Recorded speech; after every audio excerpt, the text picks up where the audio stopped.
In 4.1, we're going to be graphing quadratic functions in standard form. But before we talk about standard form, we should talk about what a quadratic function is.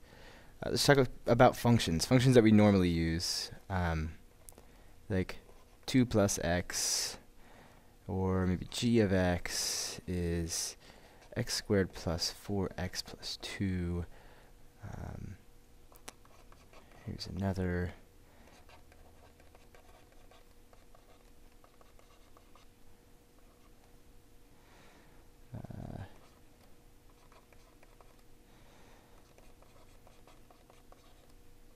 These are all examples of functions. We can put things in for x and see what comes out. Input, output, function. As long as every input has only one output, which each of these does. Okay.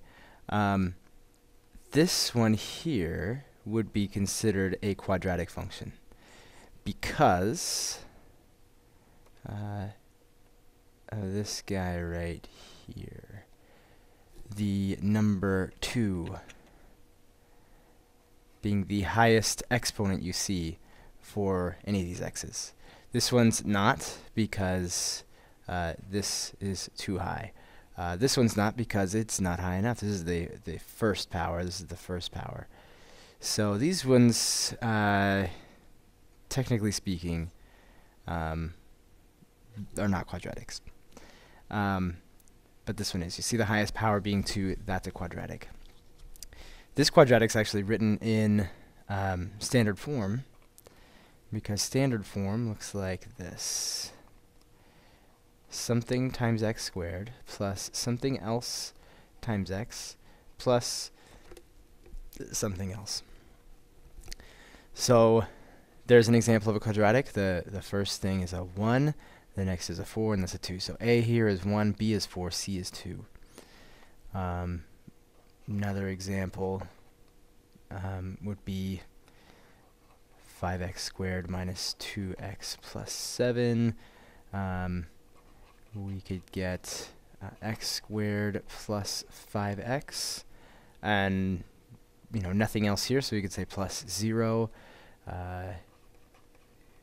We could have 2x squared plus 3. There's no x term, but still the highest power is 2. And for this one, you could, if it made it look a little better to you, write it like this, plus 0x. Okay, so this thing here is a quadratic in standard form. We're going to learn how to graph those. First, we're going to look at the most basic of quadratic functions, and that would be f of x equals x squared. Right? It's the most basic that meets all the criteria for being a quadratic. It has an x to the second power, and that's the highest power that you see. Okay. And right now, at this moment, you have a choice to either memorize things or understand and internalize them.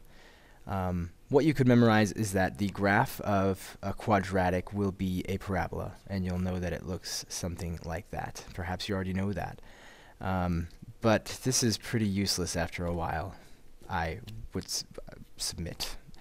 And having done math for a lot of years, I would consider that to be wise advice.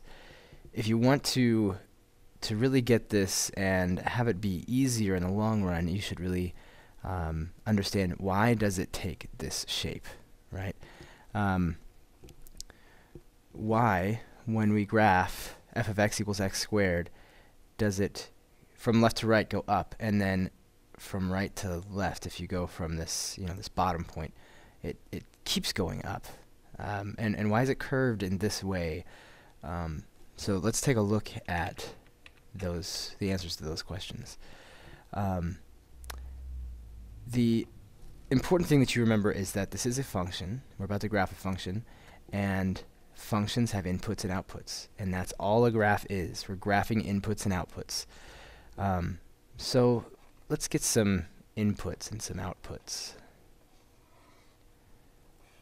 Alright, when you put 0 into this function and you square 0, you get 0. If you put 1 into this function, you square 1, you get 1. Now the thing about squaring is if you put negative 1 into this function, what you're doing is you're taking negative 1 and squaring it. Negative 1 times negative 1 is positive 1. Let's take 2. Positive 2 times positive 2 is 4. And negative 2. Well, negative 2 squared. We're putting negative 2 into this function, so we're squaring negative 2. Negative 2 times negative 2 is also positive 4. And we'll go to 3, and that'll be 9. Negative 3 will give us a positive 9 as well. 4 goes to 16, and negative 4, also 16. So in this, what we call the parent function, the parent function of a family of functions is the one that's the simplest, but it still meets the criteria. So this is the simplest quadratic you could possibly make. And if we go to graph all these inputs and outputs, we have an input of 0 and an output of 0. So x is 0 and y is 0. We're going to go out to 4, and this is going to be up all the way up to 16. So let's see, this could be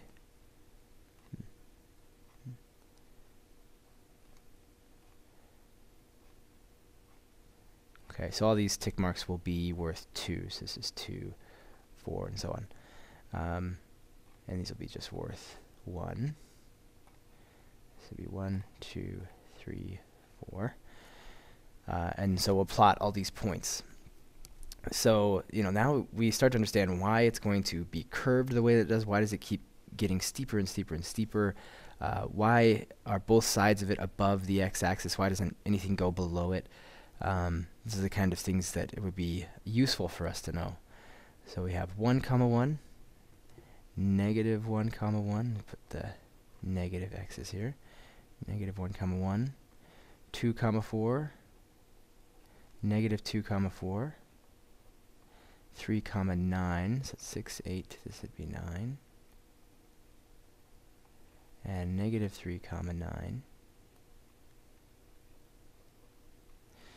4, 16, and negative 4, 16. Okay. And the thing about graphing functions is that we plot some points, and then we recognize that there's this pattern in between the points that we've chosen, and all of those are solutions as well. And that's what the graph of a function is. We can see how it starts out pretty low like this, not very steep. It gets steeper, steeper, steeper, and steeper.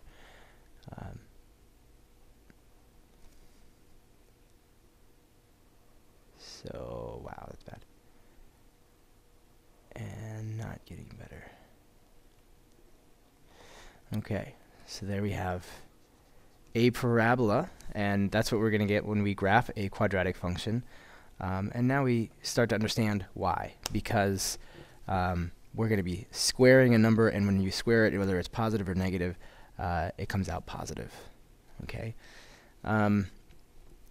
Now, what if we change this slightly and we graph something like g of x equals 2x squared? How is that going to change things? That should be an x and g of x.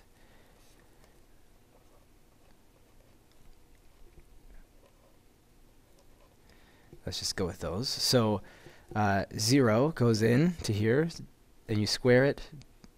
0 times 0 is 0. 2 times 0 is 0. So you still get 0. You put in a 1. 1 gets squared, and you get 1. 1 times 1 is 1. Times 2 is 2. Negative 1 squared is 1. Times 2 is 2. Negative 3 negative 3 times itself is positive 9. Times 2 is 18. And 3 times itself is 9. Times 2 is also 18. So look what's happened. Where you used to put in a 1 into this x squared function, get out 1. When we put it into this function, this does the same thing as this function does. It squares the number, but then after that, it also multiplies it by 2, so everything is twice as high as it used to be. So this point that was at 1, 1, now it's at 1, 2. Okay, and as we just showed, this point that was at 3, 9 is now at 3, 16, which would put it, or 3, 18, which would put it way up here. So what was it, 3, and 18. Negative 1 comma 2, negative 3 comma 18, way up here. And then 2 comma 4 now would be 2 comma 8. Right? Everything is going twice as high as it used to be. And by used to be, I mean when you compare it to the x squared function.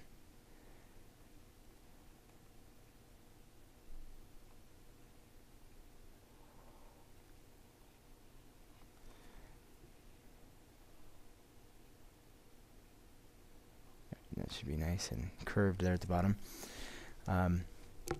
So when we throw a number in there, it changes the outputs. The inputs can be the same, but the outputs now are twice as big. And if we were to choose to do h of x equals 3x squared, well, then they'd be 3 times bigger than x squared, where this was 2 times bigger. Now what's going to happen if we choose to do m of x equals negative x squared? How is that going to change the outputs? That's the main question. What is that going to do to the outputs? We'll put in 0, 1, negative 1, 3, negative 3. You put in 0, 0 squared, negative 0. There's no such thing as a negative 0. It's just 0. Put in 1, square 1, and then make it negative, and you get negative 1. Put in negative 1. You square negative 1, you get positive 1. Make that negative, you get negative 1.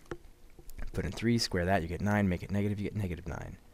Negative 3 goes in, you get a positive 9 from here. Make it negative, you get negative 9. So they're all, these outputs are the exact same as what we're getting over here, only they are negative instead of positive. So what that does, 2, 4, 6, 8, 10, and this will be 9. And negative 3, negative 9. Negative 1, negative 1. How about negative 2, negative 4. And 2, negative 4, all these points that we had up in the positive, now they're the same, they're just negative. Like that, and like that. So just understanding why the function has the outputs it has is very useful as you continue on and try to do more complicated type problems. So if we put something in front of the x squared that's negative, it'll make the parabola flip upside down. So let's just kind of extrapolate this out, and for a function, a quadratic function that looks like this, it's in standard form.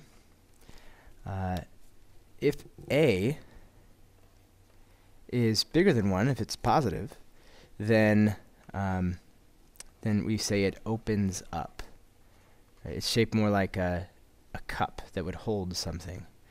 If it's less than 1, if that number in front of x squared is less than 1, then we say it opens down. Right? More like a dome. Now if a is say the absolute value of a is bigger than 1. Think about what that means. Whether a is positive or it's negative. Okay, so it could be 5, and that would be, the absolute value of 5 would be 5, and that would be bigger than 1. A could be negative 7.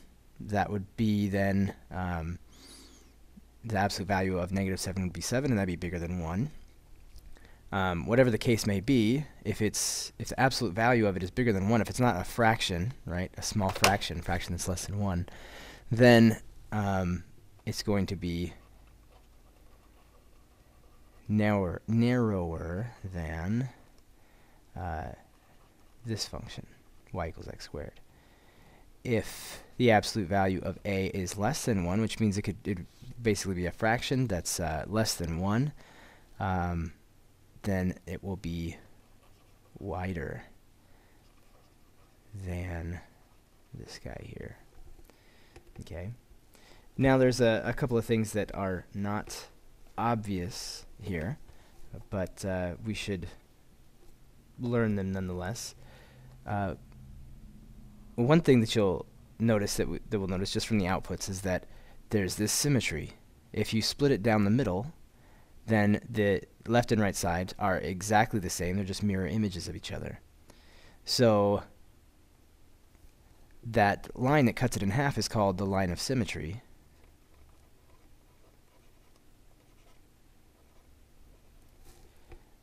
Two M's.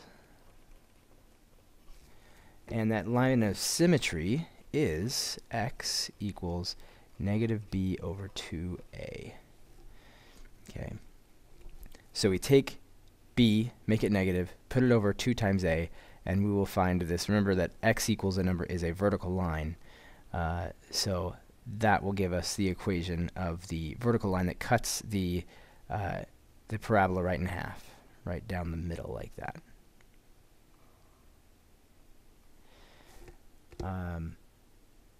And if you look at a parabola, it looks like this, and you found the line of symmetry, what this line of symmetry goes, where it goes through the parabola, right through the middle, at the lowest point, or the highest point if it's opening down, is called the vertex. So the vertex has the x-coordinate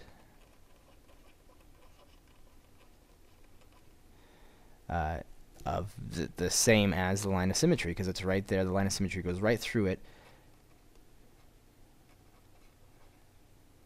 So the vertex is at x equals negative b over 2a. So we're going to have to find the y value of that later on. Also, another thing you'll notice, I'll just choose a number at random, f of x, or a function at random, f of x equals 5x squared plus 2x minus 3. Okay. No matter what, any function, any quadratic function, if I choose to put a 0 in for x, what will I get out for y? I'll put a 0 in here and a 0 in here. This will all be 0, and I'll always get out just this c value. Okay, so you'll always have a point 0, comma c. Point 0, comma c is the y-intercept. You can see that no matter what this function looks like, no matter what a and b are, I can always put a 0 in for x. It eliminates these two values, and the only thing left will always be c.